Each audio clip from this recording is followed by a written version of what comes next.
Well, good afternoon, First Baptist Church. Welcome to the Monday blog. We're looking at the book of Samuel. So let me share my screen as we start to dive in some real important concepts in even our Christian faith, not just this Judaism that we see in the Old Testament. There's a man named Elkanah, and Elkanah, he makes this vow. And it's one of the first vows that we see held up in the Old Testament. He makes this vow that he's going to sacrifice yearly. He loves the Lord. He's continually speaking to the Lord. And we know that by his actions. We see this with Elkanah, right? Her husband said to her, right? We're talking about Hannah here. Elkanah is encouraging her. Do what seems best to you. Wait until you have weaned him. Only then may the Lord establish his will. This is a guy that trusts in the Lord.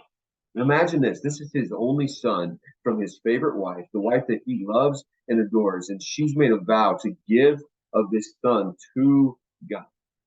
And her gift is going to be a huge benefit to Israel. It's going to be a huge benefit to us. But he's right there in the heat of the battle. I mean, how many of us are willing to give our kids up like this?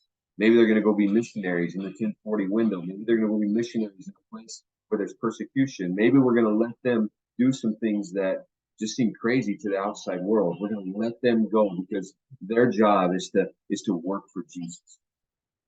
And so Hannah does that. She waits until she weaned him. And when she had weaned him, she took him up with her along with a 3-year-old bull. Now we're going to look at this word. So if you're going to redeem a vow, in Leviticus, it tells us that the way you do that is with a bull and a third ephah of flour and about a third skin of wine. Well, if you haven't noticed, there's an ephah of flour and an entire skin of wine. And so in the Masoretic text or within the Hebrew text, you're going to see that this is actually more like 3 bulls. So she's completely generous. She's giving completely, sacrificially, radically giving to God. And so she brings him to the house of the Lord at Shiloh, and the child was young, right? We're probably saying 3, maybe 4 years old, and they slaughtered the bull. So Elkanah was a part of this. He was the one that had to slaughter the bull for this Eli. He's the one that's a part of giving Hannah to the work of the Lord. And then Hannah says this. She says, "Oh, my Lord, as you live, my Lord, I am the woman who is standing here in the presence praying to the Lord." She's telling Eli exactly who she is. And then she says something that's extremely important. For this child I prayed. Right? This word Samuel means I asked God. Right? So she's using a play on words with Samuel. And then what happens? And the Lord has granted me my petition. Right? The Lord has granted me is Sa'al, right? It's another play off this word Samuel in the Hebrew. And so she's saying, I asked and you granted it to me, and here's my son. Right? She's giving him to the Lord.